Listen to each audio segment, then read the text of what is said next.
the success formula for NRI techies series, and I'm going to be talking about something very interesting today.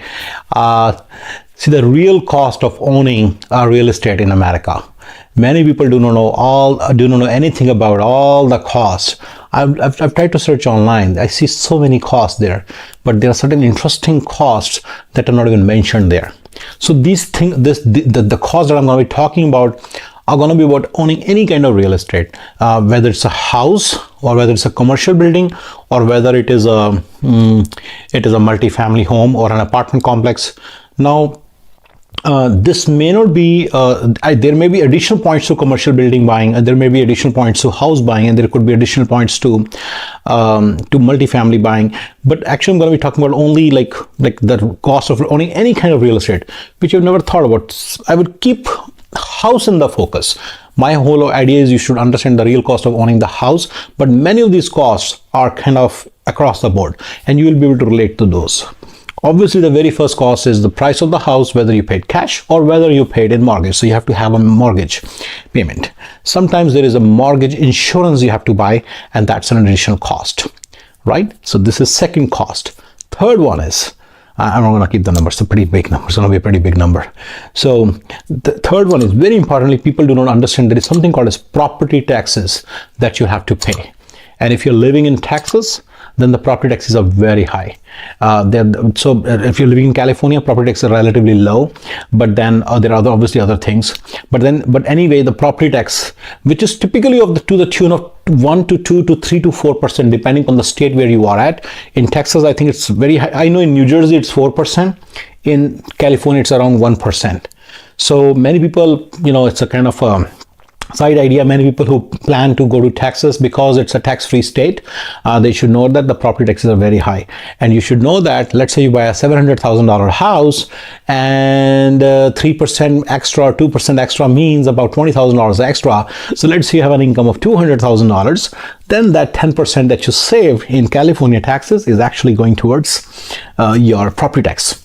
Okay, it's a very simple analysis. You can always do that on the site, but I want to come back to my real costs. So property taxes. Third one is HOA fees, homeowners association fees. Sometimes it's there, sometimes it's not there. More and more properties are coming which have these fees.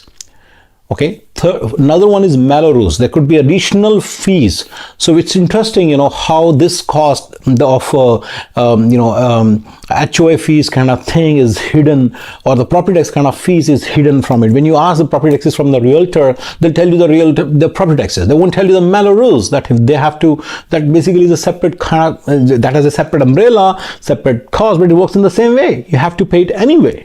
So Melrose. So you need to kind of do Googling for those, for that. Now, so these are all the costs which, if you don't pay, obviously your house won't be yours. More costs are coming. The next one is insurance. You have to buy insurance. You have to buy homeowners insurance. Basically, then you have to sometimes buy flood insurance. So basically, if let's say something breaks, let's say there is an earthquake and your house breaks, that is insured against it. You want to know the cost of the home insurance that we are paying? Just make a guess. Up to $3,000 a year. So it's an appreciable cost. You cannot ignore these costs. So we'll go over each and every cost. So one by one. Let me just keep giving you, jolts and jerks. That's mean don't get you'll get a shock of the lifetime. If you're planning to buy a real estate, especially for investment purpose, or plan to buy a house for investment purpose, you'll definitely get a shock of your life. So I told you about some costs. Then there are other things like you have to pay for the utilities, right? The utilities cost. People know about electricity, heating bill, AC bill, right? But then there are other things also. Water bill, sewage bill. Many people have septic tank, then they have to pay for cleaning the septic tank every 6 months or so. And then there is another bill, a trash bill. you have to pay to the trash guys to pick up your trash and take it. They pick up it from outside, so you have to take it from your inside the kitchen to the outside, and then from there they pick it up. These are a majority of all the utilities. Many people know about these costs. These are not hidden costs. Everybody talks about these costs. I'm just covering it for the completion of the whole thing. My special costs that I want to talk about are coming. Wait for it. And interesting, I'll tell you certain interesting ideas in all my videos, by the way, and you should definitely listen to all the videos. If you find my findings, my insights helpful, you should listen to every single thing, and nothing's going to be boring. It's going to be all very interesting, something very, very helpful, something very insightful it will be. Every single video has something that you've never thought of before. And I tried to search on Google for all these things. I made a search for all the costs of owning a house. I couldn't find anything. I couldn't find the things that I wanted to talk about, which are coming. So listen to those. Then there are things like, so these are all the things, utilities, which you have to have and you have to pay, obviously, otherwise there'll be problems, right? So we all understand that, and they depend on the usage. We all understand those part, that thing. In fact, in a plot, if you buy a plot of land and then you still have to pay the water bill, minimum sewage bill, minimum this bill, and minimum that. There are some minimum bills that you have to pay for owning a plot. So you should know that. And in commercial buildings or multifamily, all these obviously utilities are taken care of by tenants, but then there are certain common areas where you have to pay the bill. Next set of costs is like, there is home security fee. You have to pay for home security, because then there is so if you don't pay a security fee, then the insurance cost goes high. So basically that offsets that insurance cost. So if you ask someone, hey, what's your insurance cost, he'll tell you something, but he may not tell you the security cost, and that cost is reduced cost because of the security. So you might as well ask him, say, hey, do you have to have security also?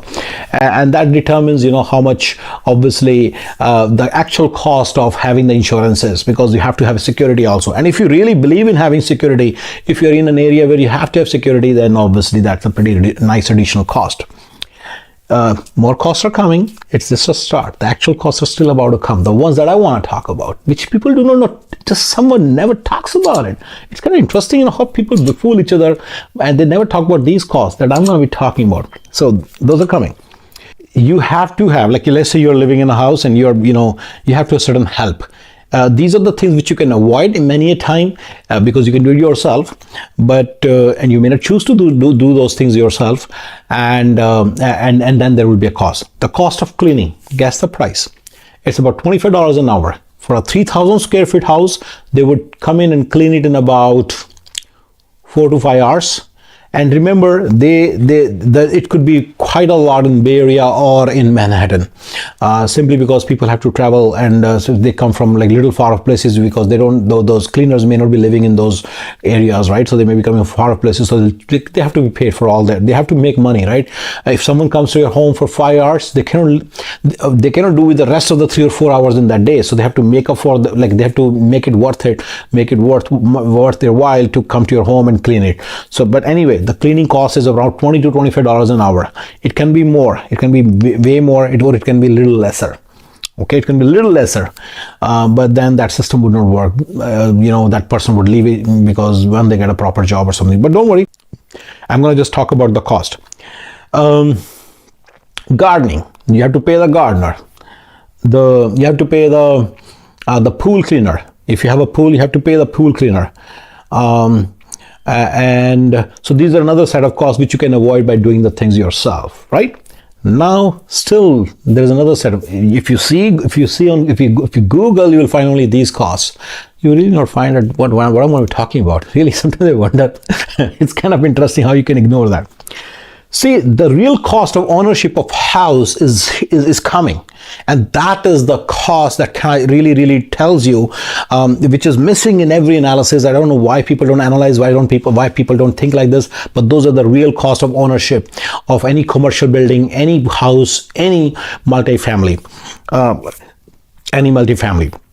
See, the roof has to be, I call it replacement cost. So everything has to be replaced in a certain period of time. Roof has to be replaced in 15 years. You should know after how much time your roof has to be replaced. or it would need replacement. They probably, so there are rules for regarding every replacement cost. This is a common thing. Warranty stops at a certain period. For example, in case of roof, the warranty may stop in like 5 years or 10 years. In 15 years or so, they would say this is the average time when, like they will publish a kind of a time frame for which most of that thing would not or would immediately need the replacement, then the maximum amount of time after which you would definitely need the replacement. I would go with the average, and I keep telling you whatever I know. HVAC system, your AC, your heater, they have to be replaced. The cost of replace the washer dryers have to, all the appliances may have to be replaced in about 10 to 15 years. Your paint, exterior paint and interior paint, all have to be redone in about 10 to 15 years. I think the recommended time is like 5-6 years. I'm still going with 10 years. You need to look at you need to take a quotation for the replacement cost. The painting cost, exterior as well interior, and then you would know what the cost is. It's a pretty steep one. Other things, I already talked about roof, tiles, they have to be polished and sealed every 2 years. I'm not talking about maintenance, I'm talking about replacement. Maintenance cost will come. Like roof may leak and then you have to fix it. That's a different cost. I'm talking about replacement. Roof has to be replaced after so many years, because there will be so many leaks, it won't be worth it for you to keep repairing it. So I talked about sealing of your floors. Your carpet has to be replaced many a time. Your tiles may have to be replaced, right? Your ceiling is important. It's preventive maintenance, but it's important because it has to be done every 2 years or so, every 2 or 3 years or so. Think about all the costs that are involved now. Your countertops have to be sealed. Your corridors may have to be replaced. Your cabinetry has to be replaced. Your appliances have to be replaced. I already talked about appliances once before. That is a very, very interesting cost which nobody talks about, but that has to be done. Otherwise, your house will be a mess. It will be a mud house. Preventive maintenance, already mentioned some of those. So those are some of the things like I mentioned sealing. Every year you have to get the AC tune. Every year you have to get the AC and heater tune. You may have to get the hot water tune. Every year you may have to replace your smoke detectors. You may have to replace your, obviously, bulbs, and all those have to be replaced. Fans break down after some time, those have to be replaced. There are just so many costs associated with it. I'm not talking about cost of decoration. I'm talking about the cost of just maintaining everything, ensuring that everything is running smoothly. Your backyard has to be done. Your front yard has to be redone. If it's a new backyard or front yard, then it needs mulch every couple of years till the time you have some kind of a ground cover or something, and then all those costs are there. Your concrete area, your outside concrete area has to be redone. It has to be sealed. There are so many things. Your garage has to be sealed. I know many people who understand about the garages quite well. All these are huge costs about owning the house, owning a commercial building, or owning a multi-family house. So you need to be wary of these costs. I mentioned preventive maintenance and replacement. There's another cost of ownership which people ignore completely in case of commercial buildings and in case of multi-families. Property management cost. So one of my friends, like two of my friends, husband and wife, both are doctors, and they wanted to buy a house and they wanted to rent it, and they thought it's a pretty nice passive source of income. And then I told them, I asked them a very simple question. Let's say the tenant calls you and says, the bulb is, or my InSinkerator is not working. Who out of you will go and fix it? They said that they'll call property manager, and the property manager will get the person, and then they will do it. I said, actually, in that case, tenant can himself call the property manager. The property managers charge about 10% of the rent, and that's of the revenue, not of the profit. So they just take it 10% of the top. So whatever is left for you is left for you. You can do the math yourself now. And then let's say you want to call someone and have him send there's just a huge cost associated with maintaining all this, maintaining a certain property. When someone else, when a worker goes there, when a handyman goes there and tries to fix something, it's typically very costly. Another cost associated with commercial houses and everything is cost of unoccupied time.